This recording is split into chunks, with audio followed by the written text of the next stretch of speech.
Let's talk more about this now with former Arkansas Governor Mike Huckabee, who ran for president in 2008 and 2016. Gov, it's been a while. How you been? Thanks for hopping on. Markie, doing great. Good to be back with you. Thank you. I know you are going to be all eyes on this one tomorrow night. How much weight and significance are you placing on this debate, especially since we likely won't see another one between Harris and Trump?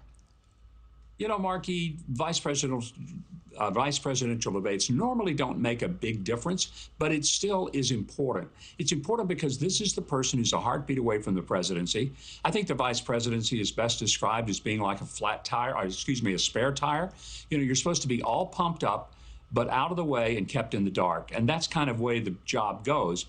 But this is going to be an important contrast, not only of style, but of substance. They have very different views on the economy, the border, crime, and those are going to come out.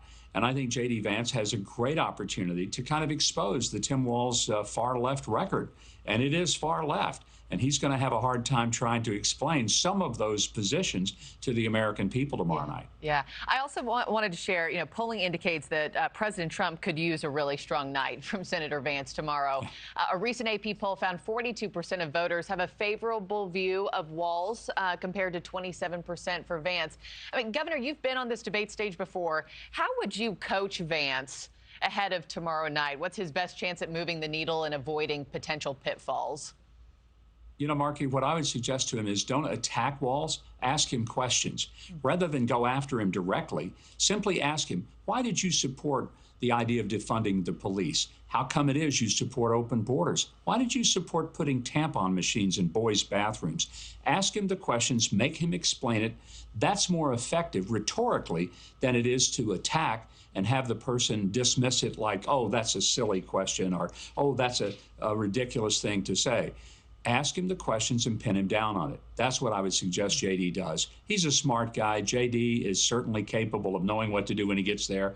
I think it's going to be fun to watch. Yeah, it's going to be a big night, no doubt about it. The other thing I wanted to pick your brain on, what will you be looking for from the CBS moderators, particularly in the wake of the last presidential debate? ABC News has been roasted for what many saw as a lack of impartiality. So what's going to be on your radar for them?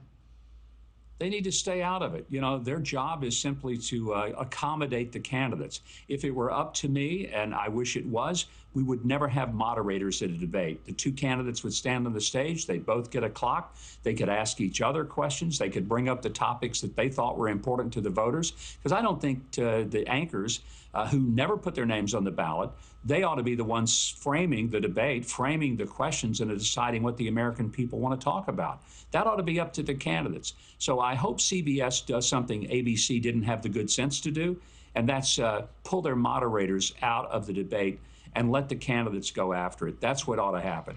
And, Governor, I want to play a bit of sound for you because at a recent Las Vegas rally, Vice President Harris called out President Trump for refusing a second debate with her. Take a listen to what she said.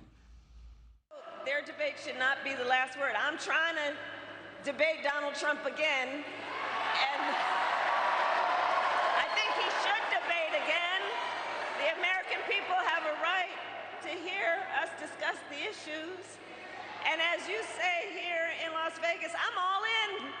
I'm all in. Even if my opponent is ready to fold.